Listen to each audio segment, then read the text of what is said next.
Om Bhurabhuva Swaha Tatsavitursvarenyam Bhargo Devasya Dhimahi Dhiyo Yonah Prachodayat. Om Shanti Shanti.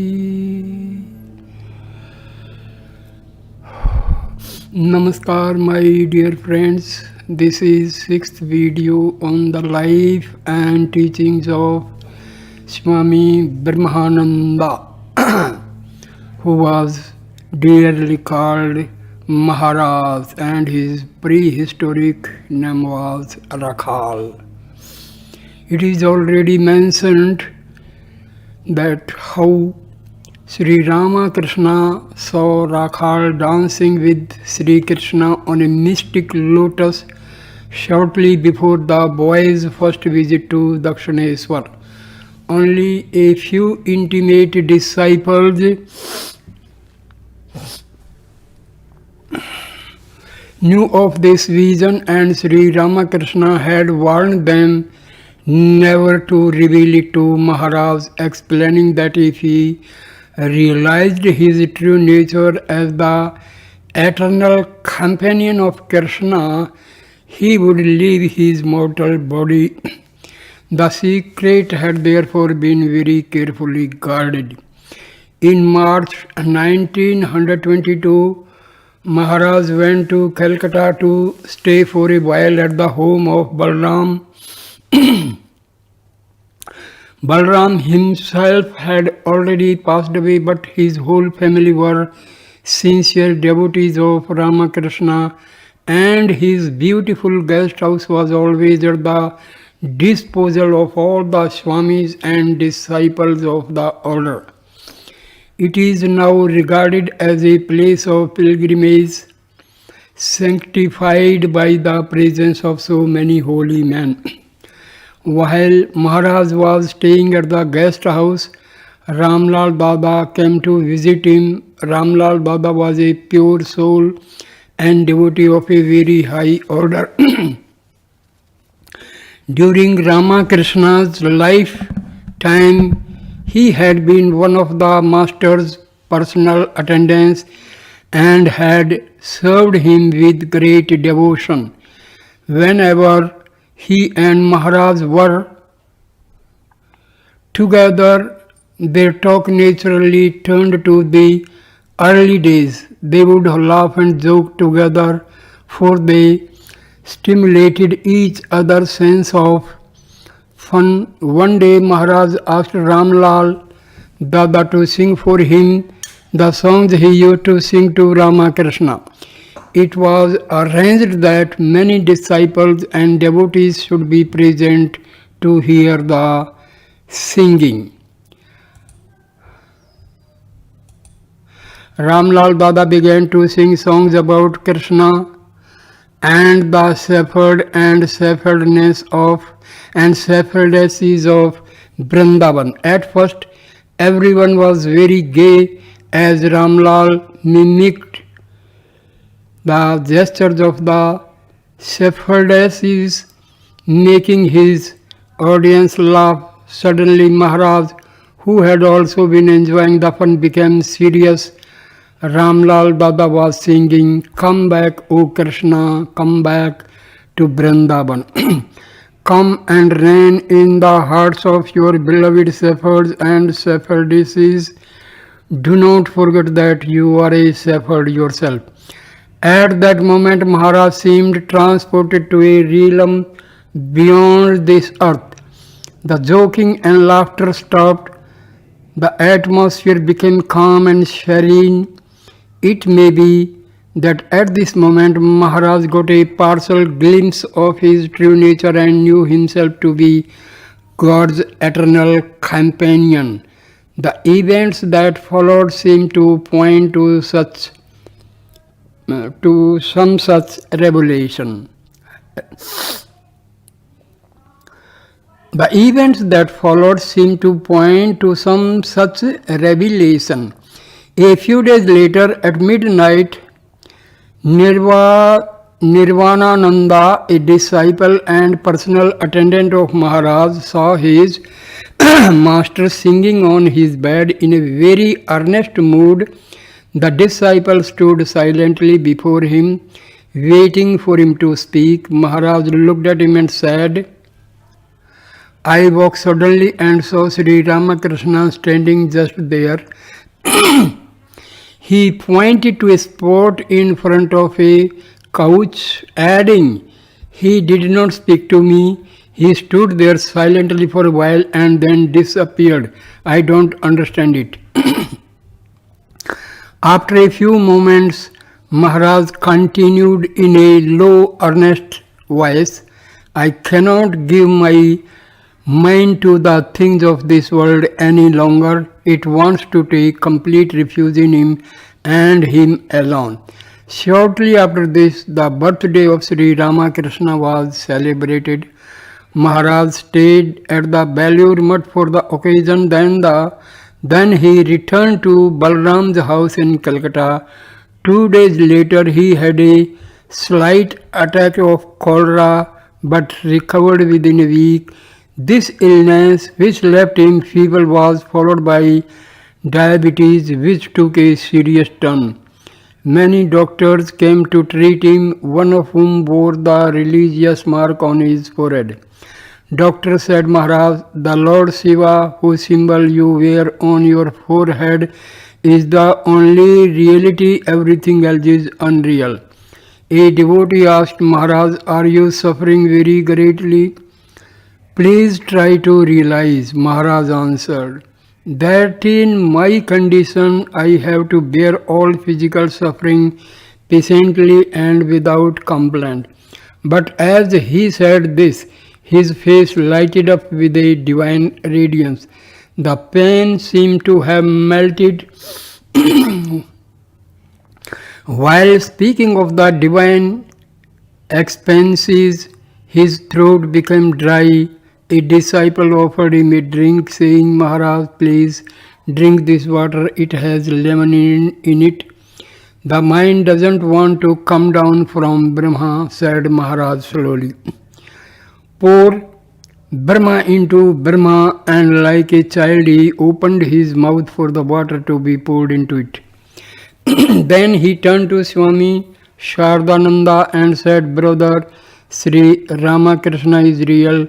His divine incarnation is real. After this, Maharaj was silent for a while.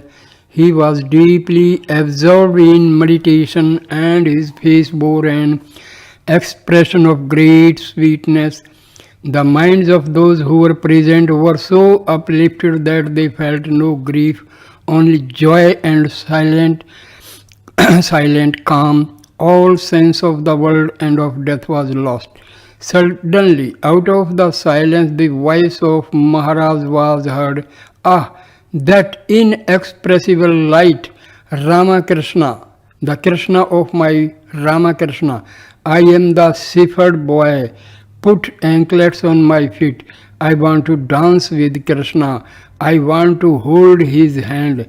The little boy Krishna, ah Krishna, my Krishna, you have come. Krishna, Krishna.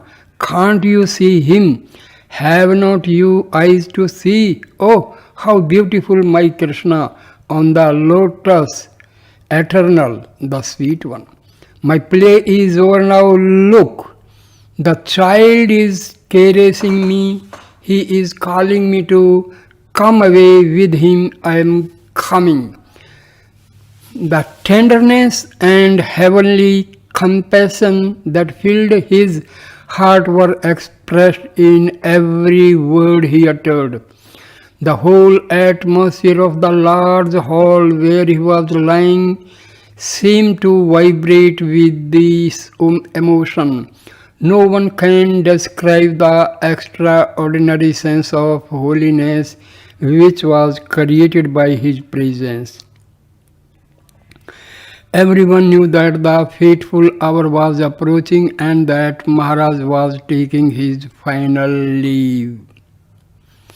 During the early hours of the morning, he remained silent for some time and fell into a slumber. At 7 o'clock he awoke and was again possessed by this high spiritual mood. He called the few disciples who had just arrived but who had not been present the previous night. To each he gave his blessing, bestowing comfort and fearlessness. 2 more days passed, and another night came on. By this time his life was departed off, and gloom fell upon all his physical.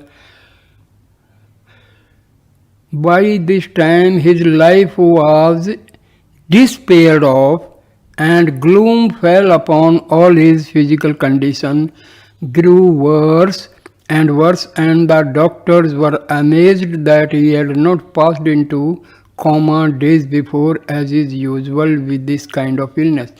But so great was the power and spirituality of his mind, so completely was it freed from the message of physical matter, that it remained completely unaffected by the condition of his suffering body. He maintained perfect consciousness right up to the last moment of his life. As that last evening faded into night, his chest suddenly heaved. It was as if a great wave of breath passed up the body to the throat. His half-closed eyes opened and he gazed into the distance, his eyes shining with a brilliance and unspeakable beauty. Thus it was that on April 10th, 1922, the life left his body. Do not grieve, I shall be with you always. Those were his last words to his disciples. After his passing away, we all had the feeling that Maharaj was intensely present within us. He was closer to us than ever before. More than 20 years have passed since that day, and even disciple can bear witness, and every disciple can bear witness to the fact that Maharaj still lives, protects and guides him onward towards the goal. When I was about to leave India and take up my duties in the United States, Swami Shivananda said to me, "Never forget that you have seen the Son of God, you have seen God." Now starts the spiritual teachings of Swami Brahamananda, who was dearly called Maharaj. It was the afternoon of a beautiful spring day in March 1916 when a young Indian girl came to the monastery to see Swami Brahamananda, the president of the Ramakrishna mission. Forced into marriage by her parents, she had run away from her husband to the monastery, and as soon as she was brought into the presence of Maharaj, she fell at his feet, saying, "O Father, I have no desire to live a worldly life. I wish only to spend my days here at the monastery under your guidance. My one desire is to worship God and realize Him. To Him alone I would surrender myself, body, mind and soul." Deeply touched by her evident earnestness and zealousness of character, Maharaj replied, "My child, this is a monastery. How can you stay here? Go back to your parents. They are worried about you. Stay with them, study the scriptures and read the teachings of Sri Ramakrishna and Swami Vivekananda. Pray to Sri Ramakrishna. He knows the yearnings of your heart and will answer your prayers. Later on, you may go to the Nivedita school for girls or to the ashrama of Gaurima. You have the true understanding. When indeed is this human birth unless one has love for God? But the young girl refused to return to her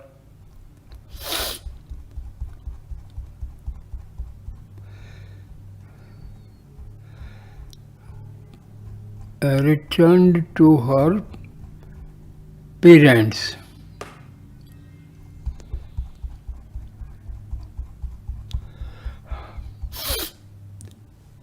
Sri Ramakrishna saw God in all beings, seeing his great love for his disciples. Swami Vivekananda once said to him, you love us all so much. Is it not possible that because of this love, you too may meet the same fate that Jada Bharat met? The master replied, true, by thinking of matter, one becomes like matter. But you must understand that it is the God within you that I love. If my mind should ever become attached to any one of you as man or woman, I would at once dismiss all thought of you from my mind. Because Sri Ramakrishna taught the ideal of renunciation to his young disciples, he was often criticized by the worldly minded, and to such criticism he would answer, I have no objection to anyone living in the world. Neither do I teach that every man and woman should renounce lust and greed. I teach renunciation only to those in whom there is already some spiritual awakening. I want these young men to attain first knowledge and discrimination, and then, if they wish, they may enter into worldly life. Indeed, to many who came to him, he would say, first go out into the world. Referring to the story in the Bhagavatam, Wisdom of God, which tells of the king who loved his pet deer so intensely that after his death he himself was reborn as a deer.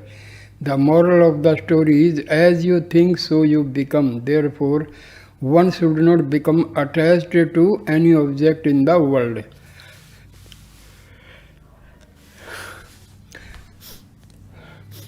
So that girl did not came back to her parents' home, so Maharaj blessed her and sent her to the ashram. After she had left, Maharaj walked slowly into the library where he found Swami Brahamananda writing a letter. He sat down beside him and almost immediately went into a mood of ecstasy. Those who watched him could catch only a glimpse of ecstatic joy which shone through his radiant face. His expression and behavior were indescribable. Swami Brahamananda watched him for a while, then turning to the young monk who was also present said, watch Maharaj, that mood in which you see him is known as the Paramahansa state. In a little while, Maharaj returned to normal consciousness and said to Swami Brahamananda, who can understand the divine play of Sri Ramakrishna? Swami Vivekananda wanted to see a convent established for young women, and now I see that someday soon his desire will be fulfilled. Young women are becoming imbued with the ideal of renunciation as taught by our master. That girl who came today was like a goddess in her beauty, her purity, her earnestness, and her guilelessness. Maharaj, how did Sri Ramakrishna look upon mankind? Please tell us something about him. A disciple is asking this. Maharaj is replying, Sri Ramakrishna saw God in all beings, seeing his great love for his disciples. Swami Vivekananda once said to him, "You love us all so much. Is it not possible that because of this love, you too may meet the same fate that Jada Bharta met?" The master replied, "True, by thinking of matter." This is there is repetition.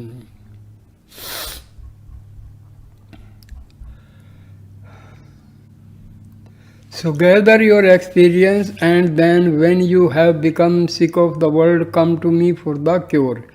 Its teachings vary to suit all temperaments. When Swami Turyananda was quite a young lad, he asked Sri Ramakrishna how he could give up thoughts of lust. The master said, "Give up lust. Why should you give up lust? Instead of trying to give up, you should increase your lust."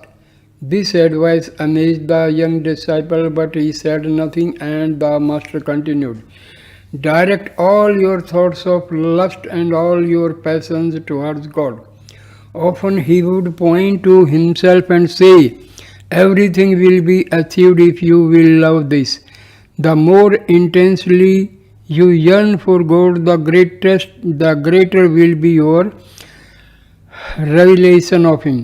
Sri Ramakrishna was many-sided. Whenever he talked about the intuitive knowledge of the Godhead, he would talk as one who was a pure Jnani, knower of God, and whenever he talked about love and devotion, he talked as a pure lover and devotee of God. He impressed upon us very clearly that mere secular knowledge is nothing but vanity, and that one should struggle hard to attain spiritual knowledge and love and devotion to God alone. Please tell us something about Master's Samadhi, disciple is asking. Now Maharaj replies, the master used to experience many different kinds of samadhi. In some states, his body would become stiff and motionless, like a log. It was easy for him to regain his normal consciousness from such a state, but at other times, when the samadhi was deeper, it would take him much longer to return to normal consciousness. At such times, he would first draw a deep breath like a drowning man coming up out of deep water. Then for a while he would reel and act like a drunken man. Even his speech would be thick and incoherent. Gradually, however, he would regain his natural state. Whenever you teach and give lectures, quote the teachings of Sri Ramakrishna. His words throw a clear light on the scriptures and help to bring home the true import of their meaning. Insincerity was the only one thing Sri Ramakrishna could not stand.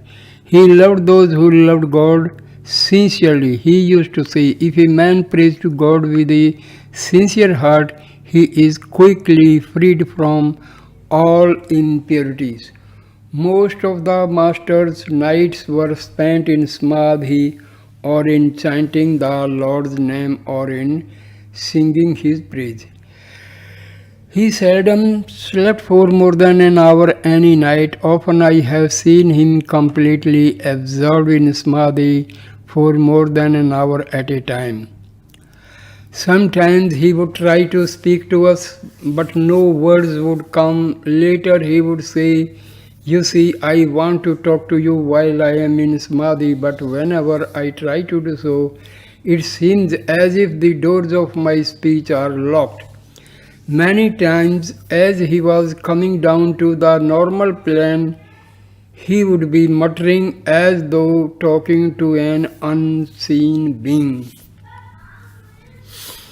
He used to say, to find God you must yearn for Him, and he would tell the story.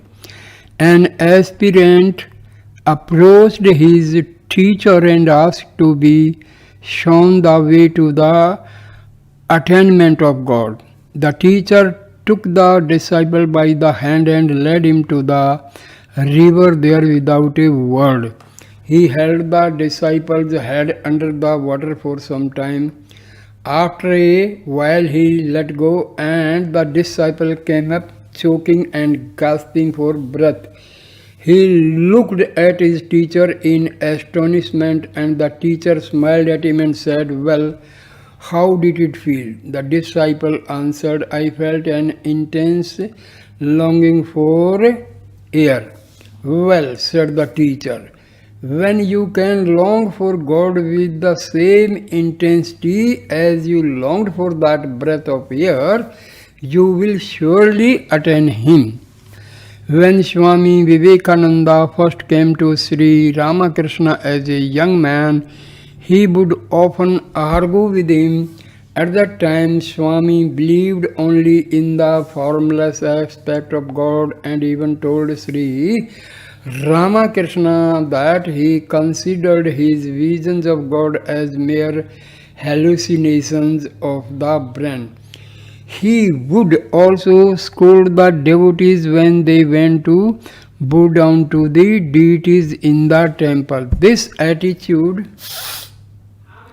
annoyed many of the master's disciples, but the master himself was not disturbed. He could never be angry with Naren. He would say, "Naren is unique. There is none to equal him."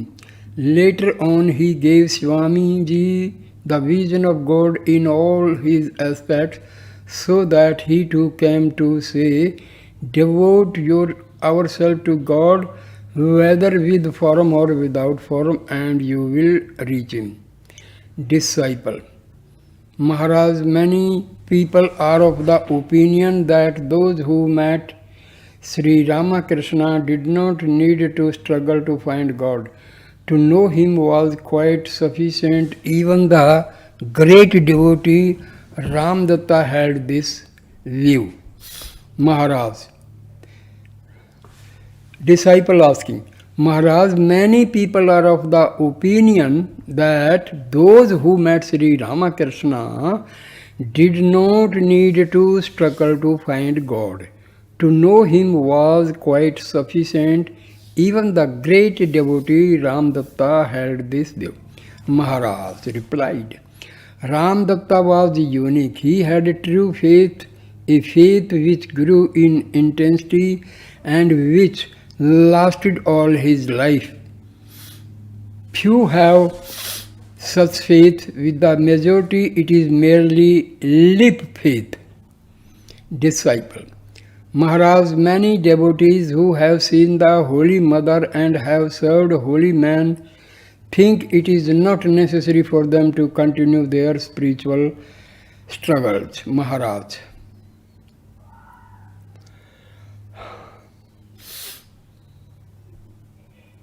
Merely to see the Holy Mother and to serve holy men is not enough. It is most necessary to practice renunciation and discrimination and to live a contemplative life. Maharaj. The one purpose of human life is to attain devotion to God and spiritual illumination. Otherwise, life is vain and meaningless. Dating,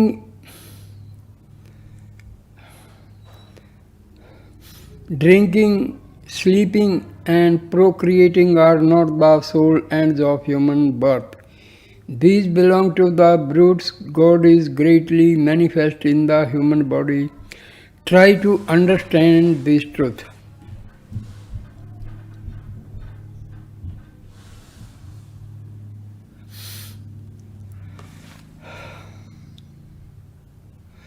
Swamiji gave his heart's blood to build this monastery, so that you young man might have the opportunity to devote your lives to God and practice spiritual disciplines. In fact, in his effort to make your life easier, he overexerted himself and short-ended shortened his own life. What intense love he had towards all mankind. Sri Ramakrishna was revealed to the world at large through Swamiji. Know that their words and teachings are not different. Sri Ramakrishna was too great for the average mind to grasp. It was Swami Vivekananda who made his life and teachings understandable to all. Study Swamiji's works carefully, for unless you understand his teachings, it is useless to try to understand Sri Ramakrishna. Read and study the teachings of both, and at the same time devote yourself to the practice of japam and meditation. You are young now, and these are the best years of your life. Mold your minds now. Once the mind is molded, there is nothing to fear. When you can bring the mind under control, you will have achieved much. Whip it whenever it tries to run away. Maharaj, hold fast to the lotus feet of the Lord. Remember him constantly. Do not waste any more time in worldly thoughts. Struggle hard to control the outgoing mind and fix it on God. When you can do this, you will realize what joy there is in spiritual life, what fun it. First, ignorance must be overcome in this very life.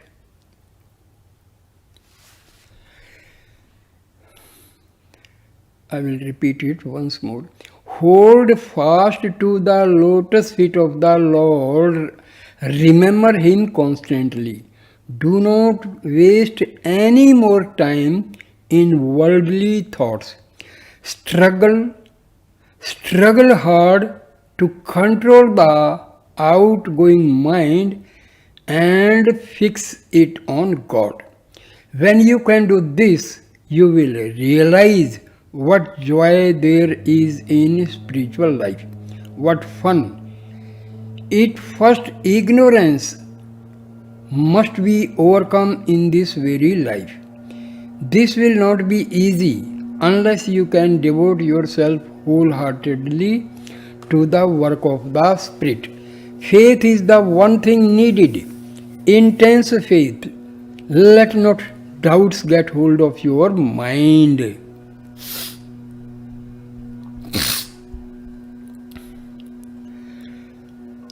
The word fun as applied to spiritual joy was characteristics of Swami Brahamananda, who wished by its use to do away with the chasm which exists in many minds between the high satisfaction of religion and the moods of simple happiness experienced in everyday life. Everyone likes fun. Why then should everyone not like God? For God, when all is said, is the real and only fun. Disciple, but if doubts should come, Maharaj replied, doubts will come until you have realized God. Therefore, you must hold fast to God and pray. Think to yourself, God first, but because of the impurities of mind, I cannot see Him. When my heart and mind have become purified, then through His grace I shall surely see Him.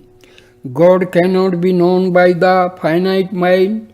He is beyond the mind and far beyond the intellect. Thus, apparent universe is a creation of the mind. The mind has conjured up it, and it is its author, and the mind cannot go beyond its own domain. Behind this mind of ours, there is a subtle spiritual mind existing in seed form. Through the practice of contemplation, prayer, and japam, this mind is developed, and with this development, a new vision opens up, and the aspirant realizes many spiritual truths. This, however, is not the final experience. The subtle mind leads the aspirant nearer to God, but it cannot reach God, the Supreme Atma. Having reached this stage, the world no longer holds any charm for the aspirant. He becomes absorbed in the consciousness of God. This absorption leads to samadhi, an experience which cannot be described. It is beyond. It is beyond and is not there. There is neither happiness nor misery, neither light nor darkness. All is infinite being, inexpressible. Disciple: Maharaj, how should we perform our worldly duties? Maharaj replied, do your duties consciously. Do your duties conscientiously and without attachment. Always remember that you are only an instrument in the hands of God, and that God Himself is the only doer. Keep your mind fixed in God. It is not always easy to keep the mind steady in God while working. The ego creeps in, but never be discouraged by your failures. Repeated failures is inevitable in the beginning, but keep your faith and redouble your efforts. Try hard to live up to your ideal. Let your watchword be, I must realize God in this very life. After all, what is the use of this body and this mind if they do not help you to realize God? Do or die. What does it matter even if you die in the attempt?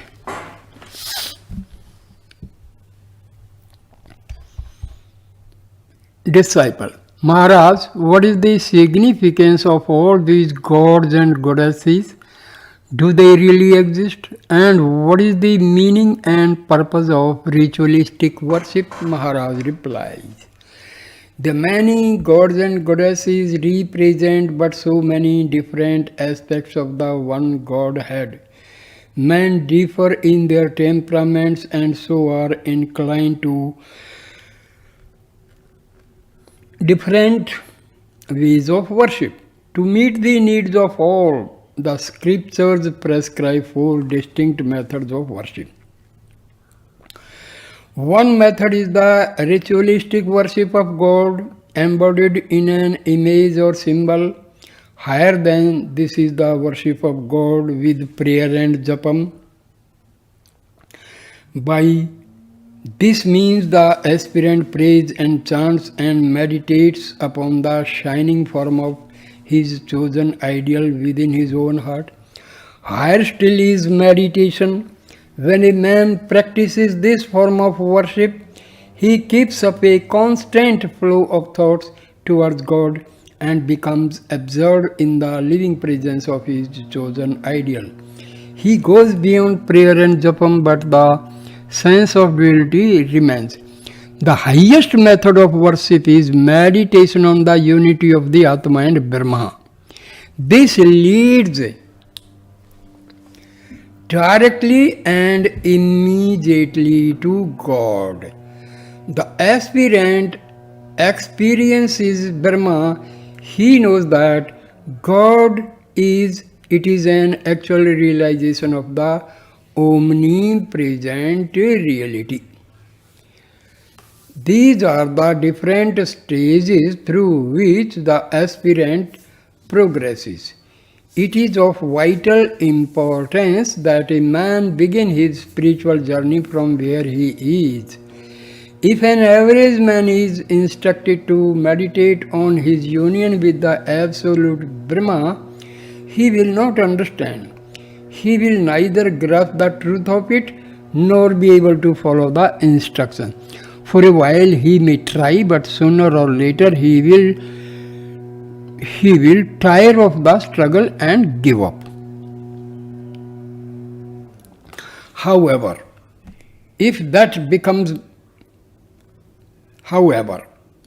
that same man is asked to worship God with flowers, incense and other accessories of the ritualistic worship, his mind will gradually become concentrated on God and he will find joy in his worship. Through such worship, devotion to the performance of japam grows. The finer the mind becomes, the greater is its capacity for the higher forms of worship. Through japam, the mind inclines towards meditation. Thus the aspirant gradually and naturally moves towards his ideal. Take the illustration of a man standing in the courtyard of a house.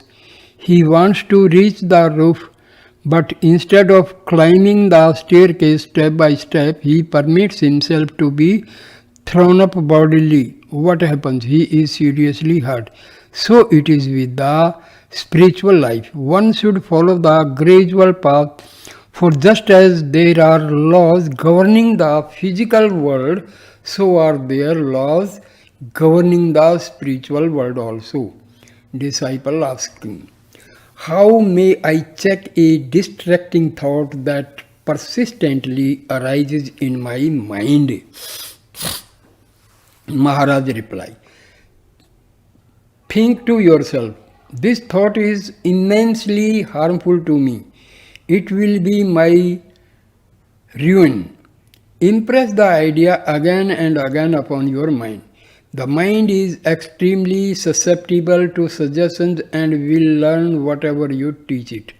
Therefore, if through discrimination you can impress upon it the joy and fullness of the spiritual life and the folly of worldly attachments, it will devote itself more and more to God, and you will find yourself freed from all distracting thoughts. The supreme ideal of the human life is to know God. Everyone must have an ideal firmly established in his life, and that ideal must never be lowered. He who is smaller than the smallest, greater than the greatest, shines forth always and everywhere. He dwells within all beings, great and small. He dwells in the plants and herbs. He dwells everywhere in greater or lesser manifestation. Make that one supreme, all-pervading spirit your ideal. Even after a little effort to realize him, you will see what fun it is. You will find in him an inexhaustible fountain of joy. You have seen enough of one side of life. Now see the other side, the real side. Knock and it shall be opened unto you. A veil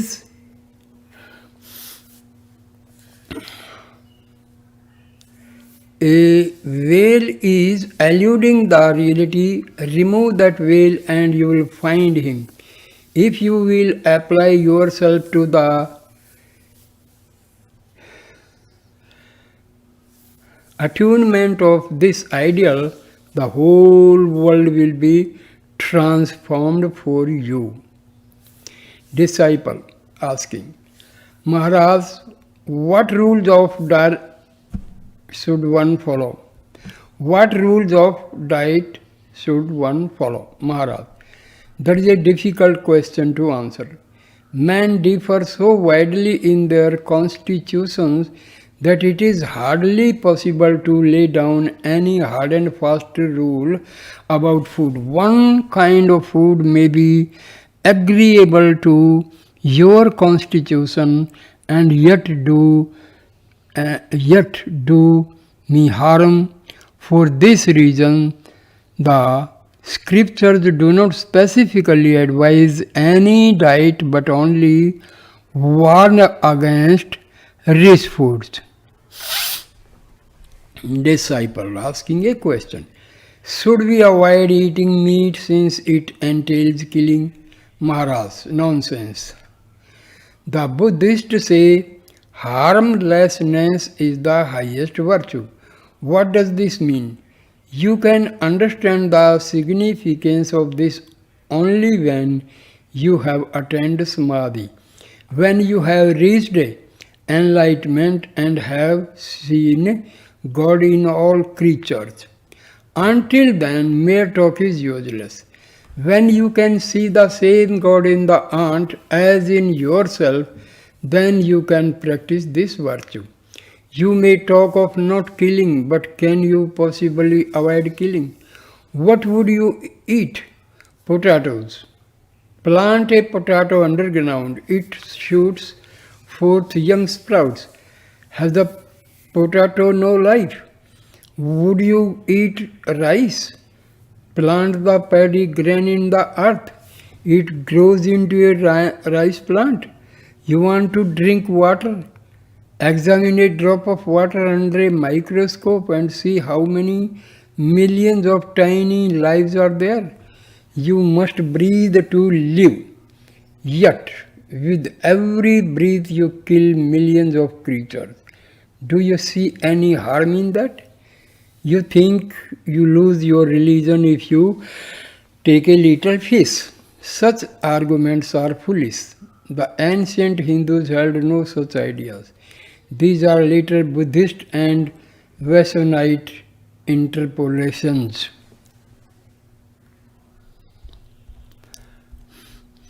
So I end this video here.